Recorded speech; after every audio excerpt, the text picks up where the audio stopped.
Assalamu alaikum. Today's video is about antigen, immunogen and non-immunogen. এগুলো আসলে কি?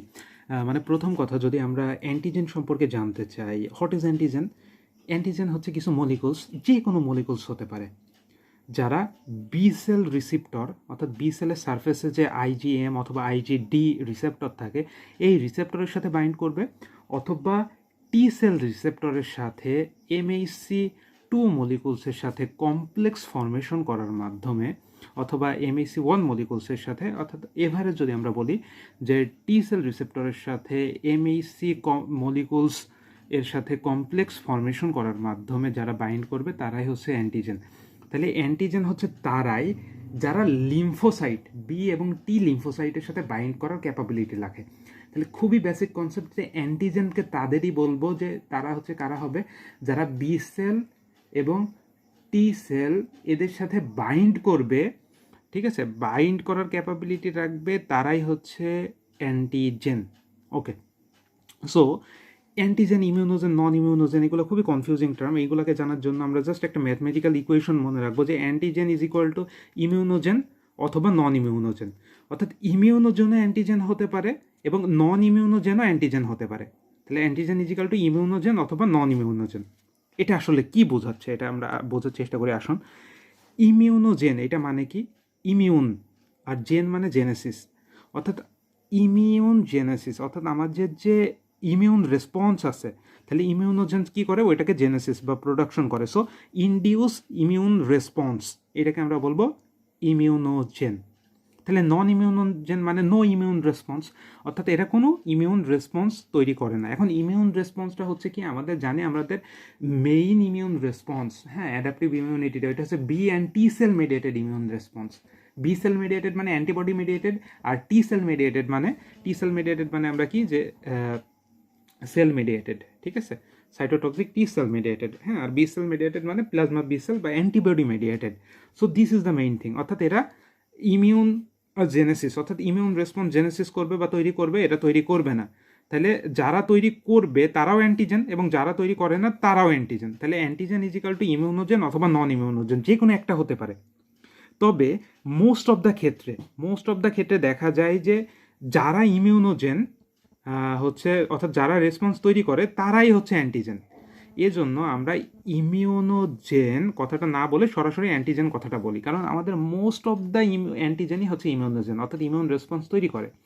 খুবই কম সংখ্যক সাব মলিকুলস আছে যেগুলো ইমিউন রেসপন্স তৈরি করে না, এবং তাদের উদাহরণ কি? তারা হচ্ছে নন ইমিউনোজেন। তাদের উদাহরণ হচ্ছে হ্যাপটেন হচ্ছে খুবই লো মলিকুলার ওয়েট সাবস্টেন্স, এবং এদের মলিকুলার ওয়েট খুবই কম হওয়ার কারণে এরা ইমিউন রেসপন্স তৈরি করতে পারে না। আরেকটা উদাহরণ হচ্ছে সার্কোলেমা প্রোটিন অফ মায়োকার্ডিয়াল মাসলে যে প্রোটিন থাকে সার্কোলেমা প্রোটিন, এটা হচ্ছে নন ইমিউনোজেনিক অ্যান্টিজেন। তাহলে খুবই basic concept, antigen is equal to immunogen অথবা নন ইমিউনোজেন। তাহলে এই থেকে আমরা বলতে পারবো যে ইমিউনোজেন মানে অ্যান্টিজেন। তাহলে all immunogen antigen, all non immunogen মানেও অ্যান্টিজেন। কিন্তু সব অ্যান্টিজেন কিন্তু ইমিউনোজেন না, কারণ এর ভিতরে কি আছে? নন ইমিউনোজেনও আছে, ঠিক আছে। So this is the very basic concept, just আমরা এইভাবে মনে রাখতে পারবো, অ্যান্টিজেন ইজিক্যাল টু ইমিউনোজেন অথবা নন ইমিউনোজেন। ইমিউনোজেন মানে এরা ইমিউন রেসপন্স তৈরি করে, নন ইমিউনোজেন মানে এরা কোনো ইমিউন রেসপন্স তৈরি করে না। আর এই দুইটা ইমিউনোজেন এবং নন ইমিউনোজেন এদের একটা কমন ফিচার হচ্ছে যে এরা ইমিউন রেসপন্স তৈরি করুক, অর্থাৎ অ্যান্টিবডি বা টি সেল মেডিয়েটেড রেসপন্স করুক বা না করুক, এরা কী করবে? যে রিয়্যাক্টস with the products of immunity. অর্থাৎ আমাদের ইমিউনিটির যে প্রোডাক্টস আছে এই প্রোডাক্টসের সাথে কিন্তু ঠিকই, অর্থাৎ প্রোডাক্টসটা কি? সেটা হতে পারে অ্যান্টিবডি অথবা সাইটোটক্সিক টি সেল মেডিয়েটেড, হ্যাঁ, এই যে প্রোডাক্ট অফ ইমিউনিটি আছে এই প্রোডাক্ট অফ ইমিউনিটির সাথে তারা কিন্তু ঠিকই বাইন্ড করে। অর্থাৎ আমাদের সার্কোলেমা যে প্রোটিন আছে এই প্রোটিনটা কোনো অ্যান্টিবডি তৈরি না করলেও আমাদের যে হচ্ছে রিউমেটিক ফিভারে স্ট্রেপ্টোকক্কাস থেকে যে হচ্ছে এর এম প্রোটিন থেকে যে অ্যান্টিবডিটা তৈরি হয় ওই অ্যান্টিবডিটা ঠিকই কিন্তু আমাদের সার্কোলেমা প্রোটিনের সাথে বাইন্ড করে। অর্থাৎ এদের একটা কমন ফিচার হচ্ছে কি? Reacts with the products of immunity. এখন এই যে অ্যান্টিজেন এবং ইমিউনোজেন বা নন ইমিউনোজেনকে আমরা খুবই একটা কমন এক্সাম্পলের সাহায্যে মনে রাখবো, সেটা হচ্ছে বোম্ব। আমরা যে বোমটা দেখি এই বোমটা হচ্ছে কি যে মোস্ট অফ দ্য বোম হচ্ছে বাস্ট করে, মোস্ট অফ দ্য বোমই হচ্ছে কি হয় ফুটে যায়, ব্লাস্ট করে, সেগুলোকে আমরা বলবো ইমিউনোজেন, অর্থাৎ এরা হচ্ছে কি করবে ইমিউন রেসপন্স তৈরি করবে, অর্থাৎ ফুটাই ফেলবে, ঠিক আছে, ব্লাস্ট করবে। কিন্তু সব বোমই কি বাস্ট করে? কিছু কিছু বোম বিভিন্ন কারণে বাস্ট নাই করতে পারে, ডেট এক্সপায়ার হয়ে যাওয়া বা ওই যে তারগুলো থাকে তারগুলো ঠিকমতো কাজ না করার কারণে বাস্ট নাই হতে পারে। অর্থাৎ যারা কোনো রেসপন্স করে না তারা হচ্ছে নন ইমিউনোজেন। যেহেতু মোস্ট অফ দ্য বোমই বাস্ট করে এবং মোস্ট অফ দ্য ইমিউনোজেন, এজন্য ইমিউনোজেন বলতেই সাধারণত অ্যান্টিজেনকে বোঝানো যায়। অর্থাৎ অ্যান্টিজেন পরবর্তীতে আমরা মাইক্রোবায়োলজি যেখানে অ্যান্টিজেন দেখবো এগুলো মেইনলি ইমিউনোজেন। এখন বিষয় হচ্ছে যে এরা প্রত্যেকটাই হচ্ছে কি যে কেউ হচ্ছে ব্লাস্ট করে অর্থাৎ ইমিউনোজেন, কেউ ব্লাস্ট করে না non immunogen, but most of the blood করে মোস্ট অফ দ্য ইমিউনোজেন। এবার একটা বিষয়, এদের একটা কমন প্রপার্টিস কি ইমিউনোজেন এবং নন ইমিউনোজেনের, যে বোথের একটা কমন প্রপার্টিস হচ্ছে react with the products of immunity.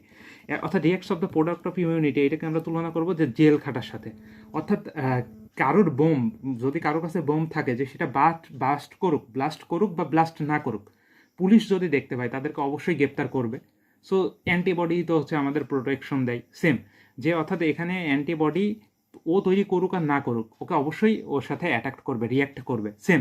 অর্থাৎ কারোর বোম ব্লাস্ট করুক আর না করুক তার কাছে যদি বোম পাওয়া যায় তাকে মাস্ট অ্যাটাক করবে। So this reacts with the products of immunity. So this is the very easy way to remember antigen, immunogen, non immunogen, immunogenic antigen, non-immunogenic antigen, and all immunogen are antigen, but all antigen are not immunogen. Just a simple mathematical expression of immunology. Subscribe my channel. See another videos.